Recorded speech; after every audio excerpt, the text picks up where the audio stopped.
안녕하십니까. 저는 순천대학교 생물학과 교수 박기영입니다. 제가 오늘 여러분들께 설명하고 싶어하는 내용은 과학기술과 메가트렌드라는 제목으로서 과학기술이 이 메가트렌드, 즉 우리 사회의 어떤 변화의 추세, 변화하는 방향성하고 굉장히 밀접하게 연관이 되어 있기 때문에 그 내용에 대해서 좀 설명드리도록 하겠습니다. 과학기술의 방향이, 또 과학기술의 특성이, 또 과학기술이 혁신적인 어떤 성과물, 이런 것들이 바로 메가트렌드를 크게 변화시키게 됩니다. 그래서 메가트렌드는 과학기술의 발전 특성에 따라서 영향을 받고요. 그리고 또 과학기술의 발전은 우리가 메가트렌드라고 하는 방향을 해결하기 위해서 과학기술을 또 이용하게 됩니다. 그래서 과학기술과 메가트렌드는 서로 한꺼번에 같은 방향으로 진화한다. 서로 영향을 주고받으면서 진화하기 때문에 과학기술과 메가트렌드의 공진화다라는 이제 좀 이렇게 그 설명을 해봤습니다. 그래서 지금 이제 다음에 메가트렌드 등 설명을 드릴 건데, 과학기술과 어떤 관계가 있는지 좀 생각해보는 그런 시간을 갖도록 하겠습니다. 사실 우리 생활에 큰 변화들이 일어나는 것은 과학기술의 그 발전에 의해서 굉장히 많은 변화를 일으키고 있죠. 사실 최근에 이제 코로나19를 계기로 해서 우리 사회에서 논의되고 있는 주제를 좀 보면, 아마 여러분들이 TV 뉴스에서 가장 많이 접하는 내용 중에 하나가 이제 코로나19가 지금 뭐 환자가 몇 명이 발생했다, 뭐 이런 얘기를 많이 들으면서 많은 부분에서 백신 개발이 어떻게 될 것인가 라는 이야기를 많이 하고 있죠. 아마 백신 개발이 서둘러서 완성이 되고 또 코로나19에 대한 치료제가 개발이 된다고 하면 우리 생활이 많이 바뀔지도 모릅니다. 아마 지금 뭐 이렇게 거리두기 이런 것도 좀 극복할 수 있게 되겠고요.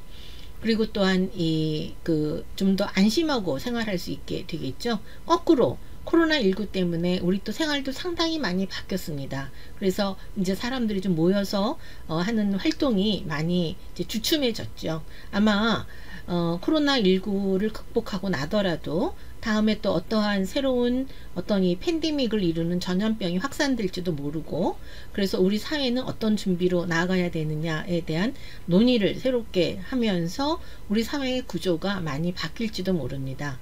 그런데 공교롭게도 지금 이 시기에 우리가 백신이 언제 개발될 것이며 백신 개발에 따라서 우리 생활이 어떻게 달라질 것인지를 논의하는 그런 과정에 있습니다. 그래서 우리가 과학기술과 우리 사회의 변화, 이거는 굉장히 서로 밀접한 연결을 갖고 또 밀접하게 영향을 주면서 우리 서로가 변화해 가는 거 아닌가, 이런 생각이 들어서 제가 오늘 제목을 과학기술과 메가트렌드라는 제목으로 다루어 봤습니다.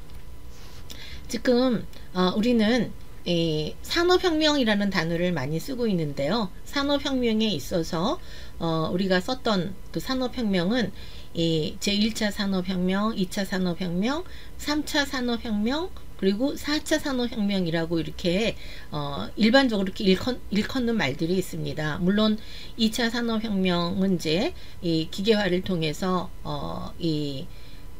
특히 어떤 단순한 공정을 통해서 기계의 그 오토메이션화가, 자동화가 이루어지는 그 과정이 2차 산업혁명이죠. 그러면서 그 이후에 굉장히 빠른 속도로 산업이 발전하게 됐습니다.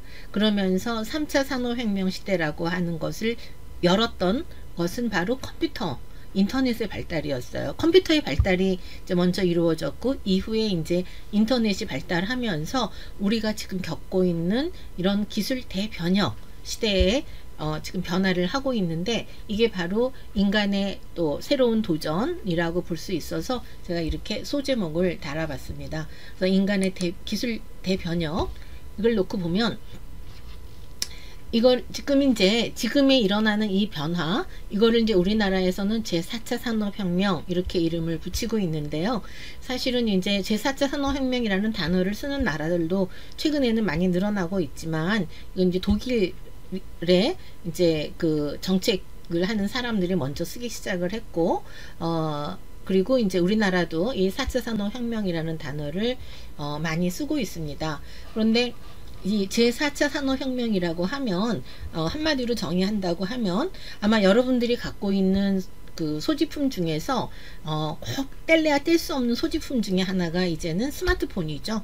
스마트폰을 중심으로 한 어떤 스마트폰도 하나의 사물이었잖아요. 근데 우리하고 꽉 붙어 있죠. 지금 결합되어 마치 우리를 움직이는 어떤 기계처럼 사물처럼 결합되어 있는데 결국은 인간과 물리적 사물이 이 사이버 공간을 통해서 서로 완전히 연결되어 있는 그 시대의 특성이 바로 이 4차 산업혁명 시대의 특성이라고 얘기할 수 있습니다. 그래서 우리가 스마트폰을 통해서 스마트폰의 앱을 통해서 우리가 우리 인간들끼리의 소통도 굉장히 다양하게 하지만 우리 사람을 집에 있는 어떤 문 잠금 기계라든지 아니면은 우리 스마트폰을 통해서 자동차하고 직접 연결을 한다든지 이렇게 그 사이버를 통해서 우리 인간과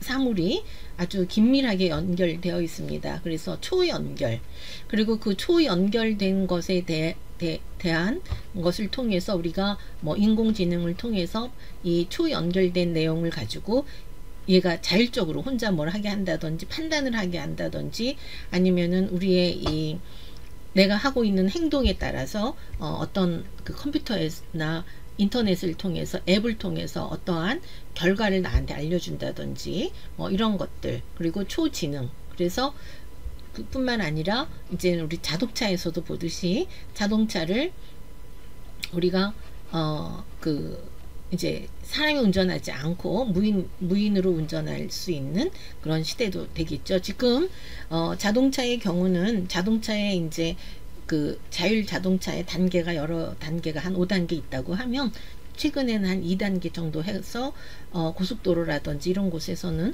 어느 정도의 그 자율 운전이 물론 사람이 다 주시하고 작동해야 되고 또 이 자동차가 제대로 작동하지 못했을 때 모든 책임은 우리 운전자가 져야 되는 상황이긴 하지만 이 나름 초보적인 수준이지만 무인화로 초자율로 운전할 수 있는 시대도 됐다고 보여집니다. 그래서 사이버상에서 이렇게 연결된 이 시대, 이게 바로 제4차 산업혁명 시대의 특징이다, 이렇게 이야기할 수 있겠습니다.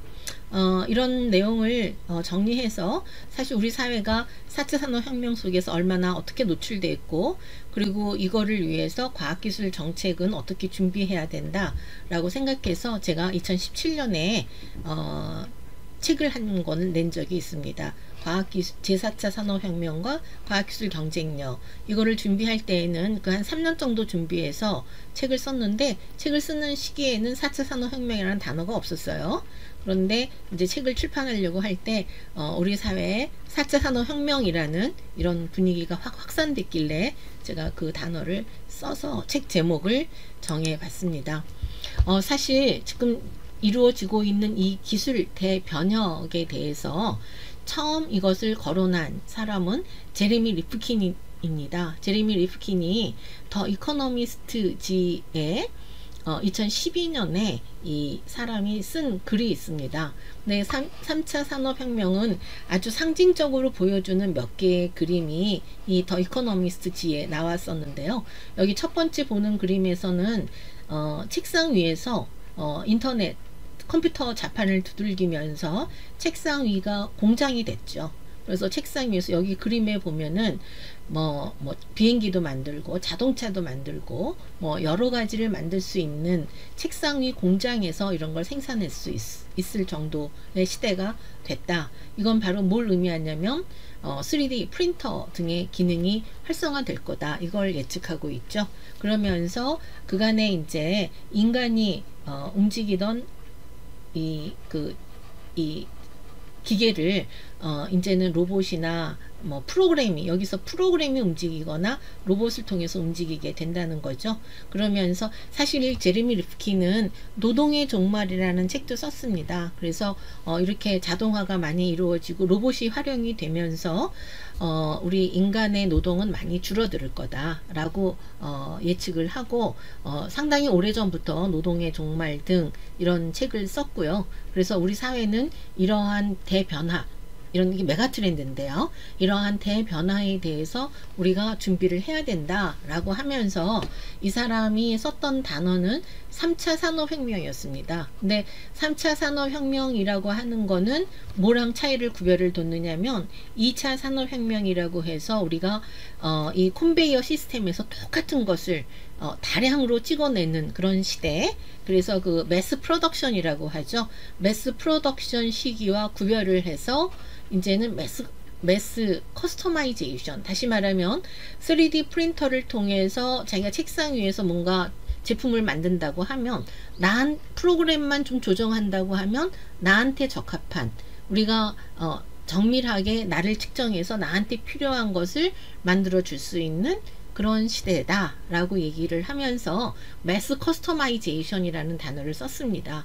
그러면서 개인적인 어떤 그 취향에 맞춰서 생산품이 만들어질 거다. 그래서 독특한 걸 자기만의 어떤 제품을 생산할 수 있다 라고 해서 인디비주얼 프로덕션이라는 단어를 썼습니다. 그런데 어떻게 보면 이게 굉장히 미리 예측한 내용으로서 지금 상당히 많이 뭐 완벽하게 이런 시대에 도달하지는 않았지만 이런 시대로 진전되고 발전되어 가고 있습니다.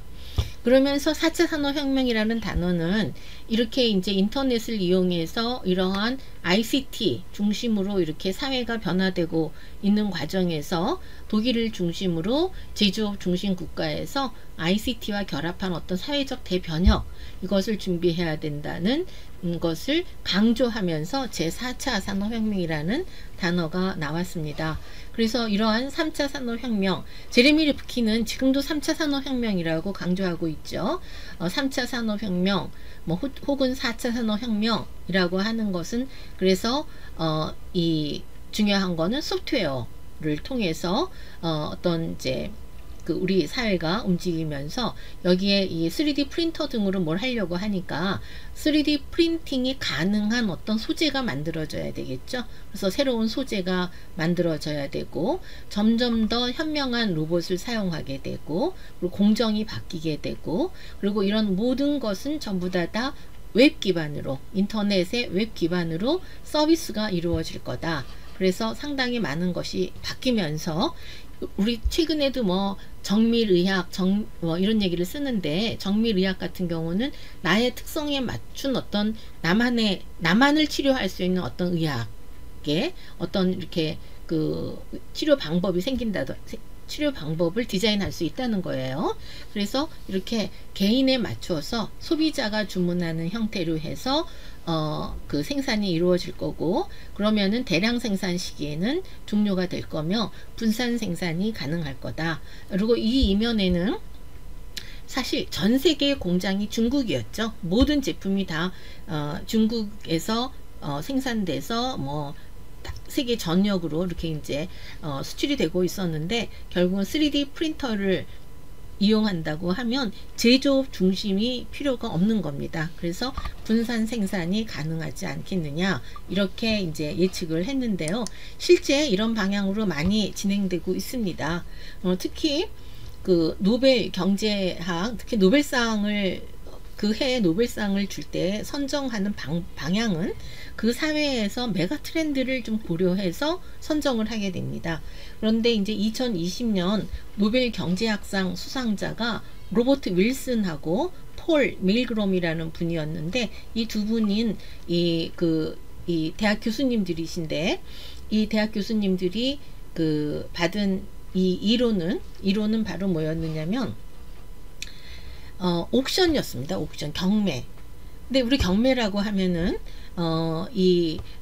생산자가 일방적으로 가격을 결정하는 것이 아니라 소비자가 참여해서 이용자 편익을 고려해서 가격을 결정하는 방식의 옥션 방식이죠. 그런데 이 옥션 방식으로 이 가격이 결정되는 이런 시스템을 연구한 사람이 이분들입니다. 그래서 특히 이 분들이 연구한 것은 이 통신이라든지 석유라든지 전력이라든지 이런 공공재적 산업 영역에서 경매 설계가 어떻게 될 것이며 이 가격을 결정하는 그 경쟁 입찰에 대한 연구를 해서 가격 책정 계획을 연구한 이런 경제학자들입니다. 그래서 우리 가격이라고 하는 거는 뭐 경제학 책에 앞에 나와 있는 것처럼 이 공급과 소비 그 균형에서 가격이 결정되는 것처럼 설명했지만 이 경매를 통해서 가격이 결정되는 이런 시스템을 연구한 사람입니다. 그래서 어떻게 보면은 공급자 중심이라기보다는 소비자가 참여해서 그 공공재가 얼마만큼 이 공공재적 성격을 갖고 있느냐에 따라서 이제 가격이 결정되는 방식의 전략을 제시를 했는데요. 사실 우리가 이제 공공재적 성격을 갖는 것 중에 여기 석유 전력도 얘기했지만 통신이 우리 주파수가 굉장히 중요한 공공재죠. 우리가 스마트폰에 쓰는 그 주파수 대역대 등 이런 것들이 중요한 통신의 공공재인데 이 주파수 경매라든지 이런 것에 많이 이분들이 연구한 내용들이 많이 활용되고 있는 추세입니다. 그래서 일방적인 어떤 가격 책정도 이 소비자가 참여하면서 가격을 결정하는 것으로 많이 이제 바뀌어 가고 있다. 그래서 이런 것들이 바로 메가 트렌드라고 보여지는데요. 이러한 산업혁명에 최근에 진행되고 있는 이러한 급격한 산업혁명을 누가 어느 나라가 먼저 만들었느냐, 이런 메가 트렌드를 어떻게 이게 형성하게 됐느냐, 이런 것에 대한 연구들도 하고 있는데요. 저는 개인적으로 여기서 이 메가 트렌드를 만든 분의 정책 최고 결정자를 저는 오바마 대통령이라고 생각하고 이분을 좀 소개하고 싶습니다. 사실 오바마 대통령은 미국에서 제조업 리쇼어링, 그래서 제조 공장들이 중국이나 뭐 다른 나라들도 많이 이렇게 이전이 됐는데 이 제조 공장들을 다시 미국으로 불러들이는 리쇼어링, 다시 불러들이면서 제조 부흥을 꾀했던 그런 걸 추진했던 그런 대통령이 바로 이 오바마 대통령입니다. 그래서 제조 부흥을 위해서 굉장히 많은 노력을 했고 제조 부흥을 위한 정책들을 많이 채택을 했습니다. 그래서 우리가 스팀이라는 이제 요즘에는 뭐 과학교육도 스팀 교육을 해야 된다든 여러 가지 그런 이제 그 말들이 있는데 바로 이 스팀은 과학, 기술, 공학, 예술, 수학 이렇게 여러 다학문들을 융합해서 교육을 해야 된다라고 해서 이런 교육의 혁신 방향성을 제시한 게 바로 이 스팀인데요. 이러면서 이 오바마 대통령이 여기서 보여준 그림들을 보면은 특히 제조 공정에 사실은 그 미국에서 제조업이 약해지고 중국으로 많이 이동한 거는 그 인건비 등 이런 비용들이 있었는데 인건비가 많이 들어가는 영역들을 로봇으로 대체한다든지 생산 공정의 많은 부분을 3D 프린터를 사용한다든지 이런 것을 굉장히 강조를 했고요. 그리고 또 경제의 중요한 축의 하나는 에너지죠. 지금 우리 이제 에너지도 굉장히 중요한 에너지의 변화도 메가 트렌드로 소개할 수 있겠는데 에너지에 관련된 이런 셰일 오일이라든지 태양광 이런 것들을 강조하면서 여러 분야에서 그 제조 부흥 정책을 쓰면서 굉장히 적극적으로 이런 정책들을 강조를 했습니다. 그러면서 로봇과 3D 프린터를 통해서 기술 변혁이 빠르게 일어나도록 유도를 했죠. 그런데 바로 이 기술 변화의 핵심에는 바로 뭐가 있었느냐? 미국의 ICT 산업이 있었습니다. 그래서 우리가 지금 알고 있는 그 굉장히 글로벌한 ICT 회사들은 대부분 다 미국 회사예요. IBM, 애플 뭐 이런 것들. 그래서 정부 정책으로 제조업 부흥을 다시 도모를 했고 제조업 부흥을 하는 과정에서 그대로 뭐 옛날 전통적인 제조업을 할 수 있는 건 아니니까 이 과정에서 ICT와 결합하면서 제조업에 많은 변화를 이제 추진했었던 거죠. 그래서 그러한 미국이 추진하는 이 제조업의 이런 변화들을 보면서 우리나라도 4차 산업혁명, 최근에 그린 뉴딜, 뭐 디지털 뉴딜 이런 걸 강조하고 있죠. 독일은 독일대로 제4차 산업혁명을 통해서 뭐 스마트 공장이라든지 이런 변화를 강조하고 있죠. 그래서 제4차 산업혁명은 이렇게 정부 정책과 민간 부분의 ICT가 결합을 해서 지금 미국이 굉장히 이 제4차 산업혁명을 견인하는 그런 상황이다라고 보여지고요. 그 와중에서 미국과 중국은 그 이 첨단 산업 영역에서 서로 치열하게 경쟁을 하면서 특히 트럼프의 미국 제일주의를 지향하는 정책을 추진하면서 미국과 중국이 상당히 경제 전쟁이라고 말할 만큼 경쟁을 하고 있죠. 그래서 이 미국과 중국의 경제 전쟁을 어떤 사람들은 이 외국의 어떤 외국의 어떤 신문 기사의 제목이 있었는데 Great Decoupling 둘이 미중이 그 제조업에 있어서 굉장히 긴밀하게 연계된 구조를 갖고 있었다가 이게 분리되는 과정이다.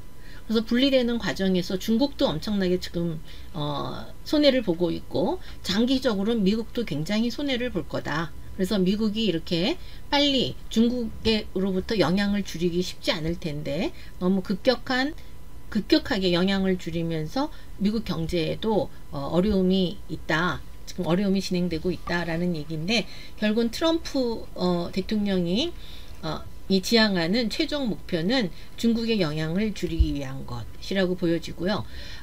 이 미중 경제 전쟁은 미국이 결국은 이 여러 산업 분야에서 다시 제조 부흥을 일으키면서 진행됐던 민주당 정부에서 진행했던 이 경제 정책의 연장선 상에서 이루어지는 건데 디커플링 중국과 미국의 아주 연계됐었던 이 분업 구조에서 어떻게 이 과정이 좀 멀어지느냐, 이 속도 문제라든지 이런 거는 앞으로 좀 더 다양하게 사람들이 논의하고 있을 거라고 생각하고요. 또 정부 정책이 어떤 거냐에 따라서 그 정도가 디커플링 되는 속도는 좀 달라질 거라고, 속도와 내용은 좀 달라질 거라고 생각을 합니다.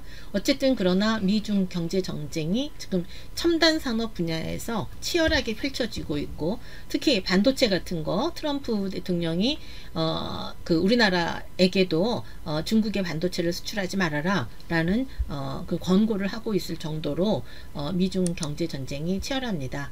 그러나 중국은 여러 가지 그 기술력에서 지금 빠르게 성장하고 있기 때문에 중국 경제가 이제 새롭게 변모하게 되면 굉장히 그 중국이 세계 경제에서 이 저가 제조뿐만 아니라 첨단 테크니컬 기술적인 리더로도 성장할 거다 이렇게 생각하고 있습니다. 그 와중에서 이제 한국은 어느 위치를 갈 것이냐, 한국은 결국은 굉장히 그 좀 기술력 중심의 첨단 산업 영역으로 한국은 이제 좀 중국하고 차별화를 해야 되는 그런 상황이라고 보여집니다. 그래서 제가 여러분들께 소개하고 싶은 건 이러한 4차 산업혁명 시대의 기술과 산업은 어떤 것들인가. 우리 4차 산업혁명 시대의 과학기술은 뭐 ICBM, 그래서 IoT, 클라우드, 빅데이터, 모바일 혹은 데이터, 네트워크, 인공지능 이렇게 겹쳐서 DNA. 그래서 4차 산업혁명의 방향은 아까 말씀드린 것처럼 이 디지털 혁명을 통해서 초자율, 초지능, 초연결 사회를 갈 것이며, 여기에 디지털을 움직이는 에너지는 지금 기후변화 때문에 에너지 혁명을 지금 추진할 거다. 그래서 4차 산업혁명 시대의 핵심은 에너지 혁명과 디지털 혁명을 서로 조화롭게 이제 이루어가는 시기라 될 거라고 생각하고요. 그러면서 이제는 제조된 물품이 이동하는 것이 아니라 서비스가 이동하고, 서비스가 이제 그 서비스로서 이제 소프트웨어가 이동하면서 제조업과 서비스업의 융합이 이루어지고, 그리고 결국은 서비스업이 제조업을 움직이는 그런 상황이 될 거다라고 예측할 수 있겠습니다. 그러면서 이러한 이 초자율, 초연결, 초지능 이런 것 중에서 지금 4차 산업혁명이 점점 더 가속화되면서 결국은 초지능화 사회로 진전 발전할 거다. 그래서 레볼루션이 지능 분야, 초지능, 지능혁명이 일어날 거다 라고 하고요. 여기에 원동력은 바로 인공지능이라고 보여줄 수 있겠습니다. 그래서 우리가 그간에는 뭐 지식정보사회다, 지식혁명사회다 이렇게 이야기를 했지만 앞으로의 사회는 지능혁명사회, 그리고 자동화를 기계가 인간이 하던 일을 대체하는 그런 인간의 수동적인 작업에, 반복적이고 수동적인 작업의 자동화가 아니라 이제는 지능 작업을 자동화할 거다 라는 거 생각하고요. 그런 부분에서 기존에 인간이 하던 일을 기계가 대체하는 직업 대체라기보다는 지능 작업의 자동화 과정을 거치면서 신규 직업이 창출되는 사회로 갈 거다. 그러면서 인공지능이 많은 부분을 대체하거나 보완하게 되겠죠. 그러면서 이 인공지능과 이 인공지능이 하는 그 작업에 따라서 여러 가지 다양한 것들이 융합되는, 그래서 신규 영역을 창출하는 방향으로 갈 거라고 생각하고요. 그래서 앞으로의 사회는 디지털로 어떤 플랫폼이 만들어지면 이 플랫폼에 다양한 것들을 이렇게 여기다 연결시키는 플랫폼 사회가 될 거다. 그리고 다양한 것들이 연결되면 하나하나가 다 모듈이 된다고 해서 모듈 사회다 이렇게 얘기하고요. 그래서 누가 빨리 이 디지털 플랫폼에다 누가 빨리 어떤 새로운 서비스 아니면 어떤 뭐 앱을 만들어서 뭘 한다든지 뭐 이렇게 해서 새로운 어떤 그 영역을, 서비스 영역을 창출해서 여기에 기계와 함께 결합해서 여기에 연결시키게 되면 수익을 창출할 수 있는 상태가 되고요. 그리고 이 상태는 전 세계를 대상으로 해서 앱을 통해서, 인터넷을 통해서 하니까 공간의 제약이 없는 거죠. 그래서 전 세계의 이익을 독점할 수도 있는 점점 승자 독식 사회로 갈 거다라는 것을 이야기하고 있고요. 승자 독식 사회로 간다고 하면 이제 경제적 불평등이 심화되기 때문에 사회적으로 경제적 문제라든지 이런 것을 논의하는 그런 사회, 그런 그 트렌드가 있어야 된다라고 얘기할 수 있고요. 그래서 제가 ICT, 이 그림은 이거 포스터인데 ICT가 이노베이트, 혁신적인데 커넥트, 서로 연결되면서 트랜스폼, 사회를 바꿔주는 이런 것에 이 포스터가 너무 잘 되어 있어서 제가 이 포스터를 가지고 설명을 드렸습니다. 그래서 앞으로의 사회는 이렇게 모듈이 조합되는 사회로서 다양한 모듈이 이렇게 조합되면서 새로운 것을 만드는, 그래서 예전에는 드론 이렇게 얘기했는데 드론으로 이동해서 로봇으로 작업을 하고, 그리고 드론으로 이동해서 로봇으로 작업을 하려고 하니까 여기에 이 에너지원이 오랫동안 유지가 돼야 되죠. 그래서 배터리가 결합해야 되고, 그리고 이동시켜서 로봇 작업을 하려고 하니까 현장에서 로봇 작업을 이 정보를 줘야 되죠. 로봇을 어떻게 작업하라고 하는, 그래서 그 통신이 이용되고 하는 게 대표적인 사례라고 볼 수 있겠습니다. 그래서 이러한 그 다양한 모듈이 조합돼서 우리가 상상도 못했던 새로운 것들이 만들어지는 그런 사회가 현대사회라고 할 수 있고요. 그래서 이 제4차 산업혁명 시대는 이렇게 뭐랑 연결되는 사물 인터넷, 인공지능, 그리고 이제 바이오의 어떤 혁명들, 그 다음에 소재 혁명, 3D 프린터, 에너지 기술, 우리도 이동하다 보면 제일 답답한 게 배터리가 나갈까봐 불안하죠. 근데 그런 거, 그 다음에 이 블록체인을 암호화 시켜준다든지, 그리고 생물학에서의 바이오에서 어떤 큰 변화, 이런 것들이 4차 산업혁명의 방향이라고 보여지고요. 그러한 방향에서 지금 상당히 현재 우리가 이용하고 있는 어떤 변화들, 그래서 엔진이 자동차에서 엔진이 없어지면서 에너지 혁명이 일어난다든지, 3D 프린터로 발달하면서 소재 혁명이 진행된다든지, 인간 노동이 줄어들면서 로봇이 대체하면서 진행되는 변화, 그리고 또한 인간의 여러 가지 그 의료나 이런 것들이 다 인터넷으로 연결돼서 디지털 헬스 사회가 되는 바이오 혁명 시대, 이런 게 추세라고 보여집니다. 그래서 4차 산업혁명 시대의 핵심 산업 분야는 그 자동차 많이 익숙하고요. 로봇, 그 다음에 뭐 집에 그 에너지를 보일러를 가동할 때 우리가 스마트폰에다 앱을 깔아서 작동할 수 있는 것처럼 스마트 홈, 그 다음에 의료 아까 얘기 좀 했고요. 스마트 공장 이런 것들이 핵심 산업 영역이고요. 이러한 핵심 산업 영역의 큰 부분을 차지하는 거는 지능화라고 했죠. 지능을 일으키려면 지능화 되게 만들려면 자료를 많이 모아야 됩니다. 여러분도 시험에서 좋은 성적을 내려고 하면 시험을 잘 보려면 우선 지식을 많이 갖고 있어야 되죠. 공부를 해야 되죠.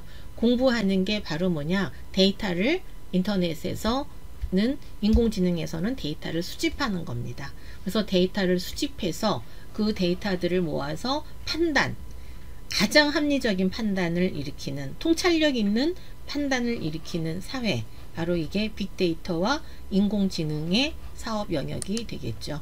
그렇게 하면서 지금 인공지능의 발달은 굉장히 빠르게 진행되고 있습니다. 그래서 의료의 보조수단으로 인공지능을 쓰는 방법도 있고요. 그리고 이 무인 편의점 이런 데에서 인공지능을 써서 이 활동에 이 사람 물론 인공지능을 써서 계산 이런 것도 다 하지만은 여기에 하나는 인공지능을 써서 이 사람이 와서 그 내부에 와서 움직이는 행동을 보고서 이 사람이 그 도둑으로 판단될 가능성 86% 이렇게 계산을 한다든지, 아니면 우리의 생각까지 컴퓨터가 읽어내는 인공지능의 시대가 된다든지, 또 우리 모든 영역에서 인공지능을 쓰고 있고, 지금 마케팅 같은 데서는 굉장히 많이 써서 우리의 그 활동들을 보고서 마케팅의 방향을 결정짓는 이런 것들이 다 인공지능에 이용되고 있고요. 그러면서 장기적으로는 원격 관리와 그 자율 로봇, 스마트 감시 이런 것으로, 또 자동화 이런 것으로 이용될 거라고 생각을 합니다. 그래서 이런 것들이 많이 이용되는 분야는 우리가 생활하는 모든 분야에 이용될 거라고 생각합니다. 자동차 많이 얘기 들었고요. 의료에도 많이 이용될 거, 3D 프린터, 안전 분야 이런 것들에 많이 이용되고 있는 게 현재 기술의 변화 추세이고요. 그래서 이런 그 다양한 분야에서 새로운 산업 영역에서 새로운 비즈니스 모델들이 만들어지면서 모든 산업이 다 디지털화 되는 그런 시대가 될 거라고 생각하고요. 지금 조만간 5G의 경우는 지금 일부 이용하고 있지만 굉장히 광범위하게 이용될 거라고 생각하고요. 국가에서도 5G가 활성화될 수 있도록 주파수를 이제 새로 이용하게 한다든지 이런 정책을 하게 될 겁니다. 그래서 여기까지 우리 사회의 미래 사회에 대한 모습을 조금 그려보면서 트렌드하고 연결시켜서 설명을 좀 했습니다. 예, 여기까지 시간 관계상 이 정도로만 설명을 마치도록 하겠고요. 기회가 되면 더 자세한 얘기를 말씀드리도록 하겠습니다. 예, 들어주셔서 감사합니다.